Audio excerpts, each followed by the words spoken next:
भार्या बिछुड़ जाने के बाद भार्या तो मिल सकती है, लेकिन प्रेम बिछुड़ जाने के बाद कोई नहीं मिलता। भगवान समझ हो रहे हैं कि सीता तो मेरी भार्या है, मैं पुनः धनुष बाण कर दूसरा स्वयंवर कर सकता हूँ, और भाई के लिए स्वयंवर नहीं होता। और वह भी मेरी सुरक्षा में लक्ष्मण को भेजा गया है। भगवान की सोने पर सारे देवता लोग आए और देखे वास्तव में बात तो विभीषण के शरणागति होने के नाते रावण का वध हुआ है। नहीं समझ गया? अरे राम राम, मेरी स्त्री ले गया तो ले गया, अपनी भाई की स्त्री को रख लिया इसने, हाँ मैं मारूंगा। भगवान ने वचन दिया कि जो छोटा भाई अपने बड़े भाई की शरणागति है, उस भाई की पत्नी का हरण करे, उसके धन का हरण करे, ऐसे भाई का वध कर देना चाहिए। यही बात सुग्रीव के साथ हुआ और यही बात विभीषण के साथ हुआ। अरे राम राम, छोटा भाई बड़े भाई के शरणागति है, अनुगत है, और बड़े भाई के शरणागति होकर बड़े भाई का अनुचर भी है, सेवक है, दास है छोटा भाई, और बड़े भाई से डरता है और उसकी बात मानता है, उसकी शरणागति है, और वह वर है, श्रेष्ठ है, उत्तम है, उसके अनुसार चलता, उसके पद चापों पे चलता है। बड़े भाई की शरण होना चाहिए, पिता की शरण हो न हो, गुरु की शरण हो न हो, अपने बड़े भाई के शरण हो जाए, उससे बढ़कर और कोई गुरु नहीं है। भरत मेरे अनुहारी पे है और लक्ष्मण भी मेरे अनुहार पे है। ऐसे शरणागत, सबसे ज्यादा शरणागत लक्ष्मण है। भाई होके शरण होना, भाई कोई शरण होता है क्या? नहीं, लक्ष्मण शरणागत है। और भगवान क्या सोचते हैं कि अरे रे बाली को तो देखो, इसकी पत्नी और इसके धन दौलत सबको हर लिया और इसको मारने के लिए उद्यत है। राम राम, जो छोटा भाई बड़े भाई के शरण होकर अब फिर उसका सर्वस्व बड़ा भाई ले, उसे मार देने में कोई पाप नहीं है। वही बात रावण ने किया है, इसके साथ विभीषण के साथ लात मार के भगा दिया और उसकी पत्नी को और उसको सबको हड़प लिया। अब विभीषण के लिए भगवान ने रावण का वध किया है, न कि सीता के लिए किया। क्यों? सीता को तो जान के भेजा है, फिर सीता के लिए रावण के युद्ध क्यों करेंगे भगवान? नहीं किए। चाहते तो समुद्र पार से ही भगवान मार देते। ठीक है, तो विभीषण शरणागत है, विभीषण को लड़ाए भगवान किसके सामने? रावण के सामने। रावण के सामने लड़ाए, रावण के सामने विभीषण लड़ा। जैसे सुग्रीव के बाली के सामने सुग्रीव लड़ा है, ऐसे रावण के सामने विभीषण लड़ा है। जब सुग्रीव पे बहुत मार पड़ गई तब भगवान ने उसकी रक्षा करी, उसी तरह विभीषण पे बहुत मार पड़ी है। तब भगवान, जब रावण ने प्रत्याघात का अस्त्र चलाया है, तो वो प्रत्याघात अस्त्र भगवान ने अपनी छाती पर सह लिया और विभीषण की रक्षा की। तो यहाँ प्रश्न किया महात्माओं ने, भगवान ने ऐसा प्रत्याघात जो कि मार देने वाला अस्त्र है, उसको अपने शरीर पर क्यों धारण किया? क्या उनको सीता जी नहीं लौटाना था क्या? बोले सीता जी के लिए तो गए नहीं थे लड़ने, उनकी अपनी भक्त की सुरक्षा करनी है, शरणागत की सुरक्षा करनी है। अभी कोई भी अपराधी हो कोर्ट में, जब तक कोई भी अपराधी का अपराध सिद्ध नहीं होता था तो उसको सजा नहीं दी जाती है। अपराधी घोषित करने से उसको सजा नहीं। अब सीता जी का तो अपराधी था ही, लेकिन भगवान ने सोचा कि एक स्त्री के लिए मारूंगा एक ब्राह्मण को तो मैं कलंकित हो जाऊंगा। एक गो ब्राह्मण प्रतिपाल, ब्राह्मण की हत्या नहीं करते भगवान, चाहे वो कैसा भी अपराधी हो। ब्राह्मण यानी ब्रह्म का अंश है, तो भगवान कैसे मारेंगे उसको? कोई कारण से मारेंगे, कारण गुण संगोष्ठ। हाँ, भगवान ने कारण ढूंढा, भाई ये विभीषण के अपने खुद के भाई की स्त्री को हरण किया, धन को हरण किया, अब राम जी मार देंगे, अब लोग कलंकित नहीं करेंगे, क्योंकि विभीषण को जो शरणागत पा गए। इस तरह भगवान शरणागत की रक्षा करते हैं। यहाँ श्रीमद् भगवद गीता में भी भगवान महात्मानस तु माम पार्थ, महात्मा मेरा है पार्थ। क्यों? तो दैवी प्रकृति में आश्रिता है। दैवी प्रकृति है भगवान की तरफ मुखमंडल करना, भगवान का कार्य करना, पूजा अर्चना वंदना और भगवान का ही नाम लेना, भगवान की जो है, भगवान के लिए भी जो कुछ भी कर्म करना भगवान के लिए, वो दैवी प्रवृत्ति। भगवान के लिए युद्ध करना, समझ रहे नहीं? अब भगवान के लिए जो कुछ भी करना भगवान के लिए दैवी प्रकृति है। आप देखो ये बात नहीं है कि बुरा कर रहे हो कि अच्छा कर रहे हो, मैं कर रहा हूँ अच्छा बुरा भगवान के लिए कर रहा हूँ। ये बात नहीं है कि तुम संसार के लिए अच्छा करे बुरे, संसार के लिए अच्छाई करोगे तो तुम्हें संसार की ही वस्तु मिलेगी, भगवत प्राप्ति नहीं होगी। उसमें मुख्यता क्या है, मैं भगवान के लिए कर रहा हूँ। मैंने ऐसा भी कथा सुनी है वर्तमान में कि वो भगवान के लिए डकैतियां मार मार के लाता था और सत्संग और भंडारे कराता था भगवान उसको, और भगवान उसके हाथों बंद कर उसके मकान में सदा बंद के रहना चाहते। भगवान उस भक्त के द्वारा, उस डकैत के द्वारा अपने को लुटवाए। जानते हो कहाँ है ये हरिराम व्यास जी महाराज थे और हित हरिवंश जी राधा वल्लभ में, उनमें ये ठाकुर ऐसा भी था जो डकैती मार मार के सत्संग की पूर्ति करता था। और जब कुछ नहीं था, अकाल पड़ गया, तो रात दिन परेशान रहता था और घाटों पे बैठा रहता था कि कब कोई बनिया आवे और उसको लूट कर मैं भंडारा पूरा करूं अपने गुरु महाराज का। भगवान का अपमान होगा, भगवान का तिरस्कार होगा, मेरे गुरु महाराज का तिरस्कार होगा, महिमा जाएगी। उसका भाव बड़ा ऊंचा था।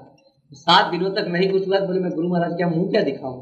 गुरु महाराज यही सोचेंगे कि आज वो कहाँ गया भगत जो रोज भंडारा पूरा करता है, क्योंकि वो पूरा तो करता है, किस कारण से वो सौदा मिला ही नहीं, 7 दिनों से डकैती नहीं मिली। भगवान ने कहा अच्छा, रुक्मिणी से कहा देखो बहुत व्याकुल है, वो मर जाएगा अपमान के मारे, वो गुरु अपमान और अपने इष्ट का अपमान नहीं सह सकता। वो गया 7 दिनों तक जो है एकांत में बैठा रहा, बनियों की टोली लेकर भगवान एक नाव में बैठकर, और राधा रानी को भी और सेठानी बना के अपने शेर बना के आ रहे थे। बहुत सारा माल सामान लदवाया था, लदवाए सारे माल सामान को रुकवा लिया, लुटवा दिया, और भगवान को सेठ सेठानी को बंदी बना के अपने महल में कर दिया। बोले यहाँ तब तक रहोगे जब तक मेरा भंडारा नहीं होता, खबरदार आवाज मत करना अगर करोगे तो मार दूंगा। ले जाकर अपने महल में उसको बंद कर दिया सेठ सेठानी को। क्यों और जगह क्यों नहीं बंद किया? क्योंकि जिसका माल लूटा है उसको बाइज्जत अपने महल में रखा बंद करके। और पहरा किस कौन दे रहा है? स्वयं पहरा दे रहा है, कोई और न मार देवे। इधर भगवान स्वप्न दे रहे हैं महाप्रभु को कि तुम्हारे भगत ने मुझे अपने घर में कैद कर रखा है, तो तुम्हें दर्शन कैसे दूं? तब महाप्रभु जी ने कहा अरे राम राम, ऐसा अपराधी है, मेरे भगवान को अपने महल में बंद कर दिया। महाप्रभु स्वयं गए, बोले भगवान को छोड़ दे। उसने कहा गुरुदेव भगवान? बोले हाँ, मेरे ठाकुर ठकुरानी को यहाँ बांध के रखा है, वहां भंडारा करवा रहा है। कहीं जिसके लिए सब कुछ होता है उसी को बांध कर रखने पर कहीं धर्म और पूजा होती है। चरणों पे गिर पड़ा और जब देखा भगवान को, बोले भगवान ने साक्षात राधा कृष्ण ने दर्शन दिया। महाप्रभु जी गले लगा लिए और उसको भूल भूल प्रशंसा की। जिस भगवान को पाने के लिए लोग यथा यत्न करते हैं, उस भगवान तेरे हाथों बंध गए हैं। वो किस कारण? उसकी शुद्ध भावना के कारण। अब लोग यहाँ आपराधिक क्रिया करने पर भी भगवान उसके बस हो जाते हैं। क्यों? आप देखो यहाँ भगवान के हेतु, यहाँ भगवान के हेतु डकैती मारा है। अब यहाँ हेतु क्या है? भगवान के लिए चाहे जैसा भी कर्म करो, भगवत हेतु कार्य करने से भगवान प्रसन्न है। चोर है कि डकैत है कि बेचा है कि व्यभिचारी है कि दुराचारी, पीछे की कुछ नहीं देखते भगवान।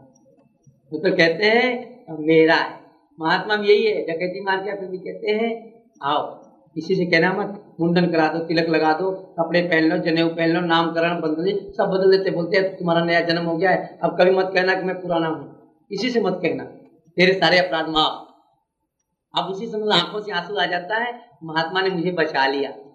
अब क्या नाम है? कोई आया पुलिस वाले, अरे हम तो, ये तो रामानंद जी महाराज हैं, ये तो ब्रह्मचारी जी महाराज हैं। अब लोग ब्रह्मचारी बन गए, अभी तक दुराचारी थे, अब ब्रह्मचारी हो गए।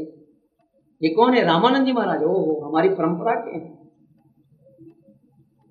ना ना, इन्होंने कोई अपराध किया है इन्हीं शकल के? अरे भैया, इसने इस जन्म भर में अपराध नहीं किया है, इस जन्म भर में झूठ बोलते नहीं, झूठ तो बोलना ही नहीं इस जन्म भर में, क्योंकि नया जन्म हुआ है। हम नए जन्म में कौन सा अपराध किया है? क्या महात्माओं की कृपा। और महात्मा की कृपा तो छोड़ो, भगवान की कृपा को देखो तो सही। सुग्रीव जैसे कायर की शरणागति लेने पर महाबलशाली बाली को मार दिया भगवान ने, और सारा कलंक सारा अपमान अपने से रख लिया। विभीषण कोई बलवान तो नहीं था। एक बलवान की जो है प्रभुता को आदर करता है, भगवान रावण की प्रभुता का आदर करते, विभीषण की क्यों किए? क्योंकि रावण का बुद्धिमान कम था, विद्वान कम था, ज्ञानवान कम था, बलवान कम था, शक्तिमान कम था, समर्थवान कम था ना। भगवान शरणागति की सबसे ज्यादा महिमा बताते हैं। मेरी शरण हो जाए वही सर्वस्व है। शरणागति होने का मतलब भगवान में मिल जाना। शरणागति करते हैं भगवान में मिल जाना। तो शरणागति की रक्षा करने धन्य है स्वीकृत भाव, धन्य शरणागति भाव। महात्मानस तुमाम पार्थ दैवी प्रकृति माश्रिता भजन्त्य, क्या भजन्त्य? अनन्य मनसो। अब लो यहाँ भजन्त्य अनन्य मनसो, मैं भगवान का हूं, इससे बढ़कर और कोई भजन नहीं। मैं भगवान का हूं, भगवान मेरे हैं। यहाँ माँ और बेटे का संबंध हो जाता है, पिता पुत्र का संबंध हो जाता है, निज का संबंध है ना। मैं भगवान का हूं, भगवान मेरे, ये अनन्य भक्ति है। यहाँ भगवान कहते हैं भजन्त्य अनन्य मनसो ज्ञात्वा, और पूछी की जरूरत नहीं है, और किसी से सलाह की जरूरत नहीं है, किसी की श्रवण की जरूरत नहीं है। अनन्य मनसो भजन्त्य अनन्य मनसो ज्ञात्वा, क्या? भूतादिम अव्ययम, और प्राणियों की भांति नहीं है, वो अव्यय। क्या है? अव्यय, उसका कभी भी कुछ भी नाश होने वाला नहीं। अब भगवान यहाँ कितनी गुप्त और गूढ़ शरणागति और भजन की बात नहीं है। अनन्य भजन वही है कि भगवान को अपना मान लेना। जैसे मीरा, मेरे तो गिरधर गोपाल दूसरों न कोई। अब वो टांग पसार के सो रहे हैं व्यास जी, व्यास भरोसो कुंवरी के सोवत टांग भजन। बोले बाबा जी आप भजन कितना करते हो? 24 घंटा करता हो निरंतर। आप तो बकवास करते हैं 24 घंटा, उनको बकवास लगती है ना, वो तो मैं ही जानता हूँ। बोले ईंटा पत्थर झाड़ू लकड़ी करते हैं, तुम भजन कब करते हो? बोले अब भजन मेरा भगवान करते हैं। कबीर जी कहते हैं राम सदा मुझको भजे, मैं पाऊं विसर राम। मैं राम का हूं ना, मैं राम मेरा भजन करेंगे। जैसे बालक माँ का है ना, हो जाता है भगवान भजन करते हैं। करने वाला भजन कैसे कर सकता हूँ? मेरी मनसा, मेरी बुद्धियां, मेरी इंद्रियां, मेरा शरीर निरंतर परिवर्तनशील है, इसमें भजन कहाँ होगा? भजन एकत्व को कहा है, पृथकत्व को भजन नहीं कहा है। एकत्व को भजन किया, तो एकत्व तो परमात्मा है और पृथक माया है। जब भी भजन होगा एकत्व में होगा। अपने को भगवान से जोड़ लेने के बाद शरणागति और अनन्य भजन हो जाता है। अपने को भगवान से जोड़ लेने के बाद एकत्व, शरणागति और अनन्य भजन हो जाता है। यह है संबंध। नहीं समझ रहे? जैसे इंजन के साथ डब्बा जोड़ दिया जाता है, अब चाहे उसमें माल सामान भर के ले जाओ, चाहे चिट्ठी और कार्ड भर के ले जाओ, चाहे खाली डब्बा भर जाओ, चाहे उसमें कोई मंत्री ले जाओ, चाहे उसमें डकैत ले जाओ, क्यों? स्थान पे पहुंचने में कोई देर लगेगी क्या? हाँ, वो डब्बा जो जुड़ गया, जैसे तैसे जुड़ गया है, उसको अपने निश्चित स्थान पर पहुंचना ही है। अब कोई कहते नहीं मछली वाले जो डब्बा भरा हुआ है और फूल वाला जो डब्बा भरा हुआ है बाद में पहुंचेंगे क्या?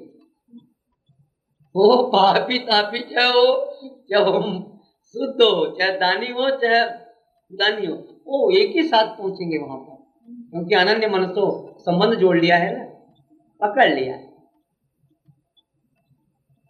लोग भेद करते हैं, अरे ये तो 20 वर्षों से तपस्या करते हैं, पुराने महात्मा है। अरे महात्मा में चाहे 100 वर्ष का पुराना भजन करने वाला हो, 10,000 माला रोज घुमाता हो, और चाहे आज ही आया हो 1 माला न घुमाता हो, भंडारे में दोनों की बराबर पूर्ति होती है, प्रणाम में दोनों की बराबर पूर्ति है। अगर 100 वर्ष के महात्मा को कोई प्रणाम नहीं किया और आज के आए हुए महात्मा को प्रणाम नहीं किया, भयंकर अपराधी है, वो भयंकर अपराधी है। छोटा सा महात्मा है, चाहे अभी अभी वो आया है घर से, है बालक है, और एक बूढ़ा महात्मा है, लेकिन बालक को भी दंडवत करना पड़ेगा आपको, बूढ़े को भी करना पड़ेगा। जितना महात्मा में भेद नहीं होता, चाहे वो 2 वर्ष का हो चाहे 100 वर्ष का हो, यहाँ भेद नहीं है, समता ही भजन है। प्रियता ही भजन है। और समता प्रियता अनन्य गति, अनन्य गति शरणागति, अनन्य गति शरणागति, शरणागति ही अनन्य भजन है। और शरणागति क्या? संबंध। शरणागति के बारे में बहुत से उदाहरण है। महाराज जी एक बकरी का उदाहरण देते हैं। अंधी बकरी बेचारी रात में दिखाई नहीं दिया उसको, और वो सारे पशु चले गए गडरिया के साथ में, नदी के किनारे गए। बोलिए मैं कहाँ जाऊँ, क्या करूँ, कोई साथी नहीं दिखा रही है सब कुछ। तो एक पानी नदी के किनारे खुर था, उसी खुर के सामने जाकर बैठ गई। बोले मैं इसी खुर के शरण होके बैठती हूँ। शेर आया पानी पीने, तो सोचा रे मेरे को तो भूख लगी यार, प्यास, पानी पीना चाहता हूँ, भूख तो लगी नहीं है। और शिकार यहाँ बैठा हुआ है, अब क्या करे, भूख नहीं है प्यास है, और शिकार अभी बैठा है तो क्या करूँ, बिना मारे ही शिकार बैठा है। सिंह ने सोचा यार तो कृपा बरती है कि बिना मारे ही शिकार आ गया। लेकिन फिर सोचता है आखिर ये बैठी क्यों है और ये डरती क्यों नहीं है। मुझे देखकर जो डरता है उसी का शिकार किया जाता है, निडर का शिकार नहीं किया जा सकता।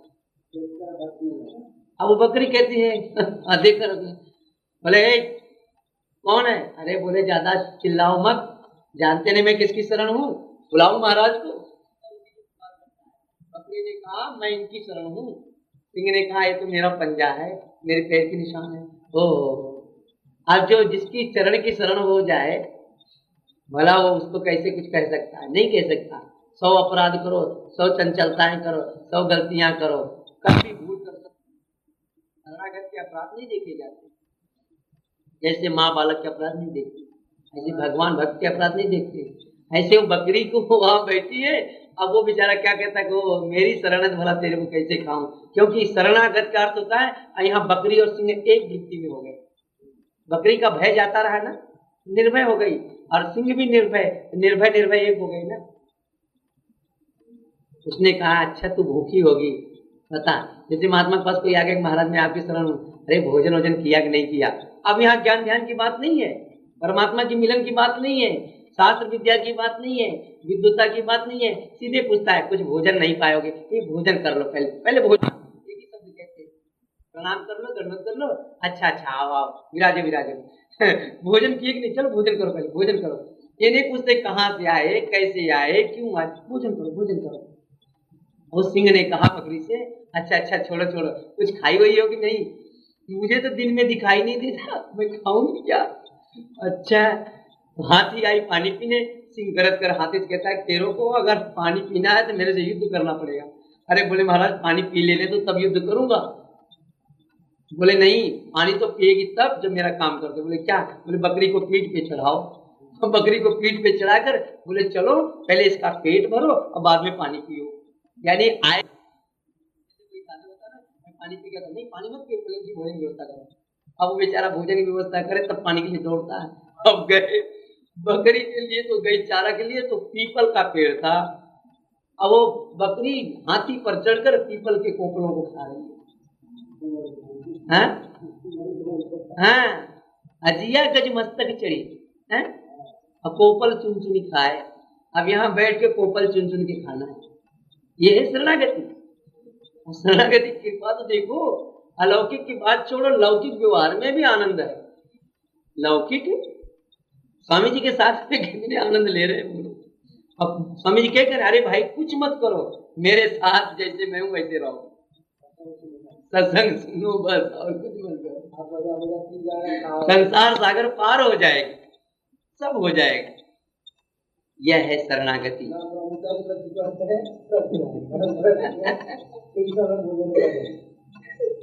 धन्य शरणागति। हम तो यही कहते हैं कि ज्यादा कोई ज्ञान मत लो, शरणागति की शरणागति हो जाओ। यानी कुछ नहीं, अपनी मन बुद्धि इंद्रियों के सारे कार्यों को स्थगित करके, ठीक है, जो मिल जाए उसमें भोजन प्राप्त कर लो, जो मिल जाए वो जल प्राप्त कर लो, और मन बुद्धि इंद्रियों को शांत करके जी लो। इससे बढ़कर भगवान और महात्मा कुछ भी नहीं चाहते। वो तो ये चाहते हैं कि देखो कोई दुष्कर्म न बन जाए, सत्कर्म की कोई आवश्यकता नहीं है, दुष्कर्म न बन जाए, कोई अपराध कोई दुष्कर्म न बने, और शांति से जीवन प्रवाह कर ले, संतोष शांति और शीलता से। इस तीनों को धारण करके जो शरणागति में रहता है, भगवान उसको अपना सर्वस्व दे देते हैं। नारायण नारायण।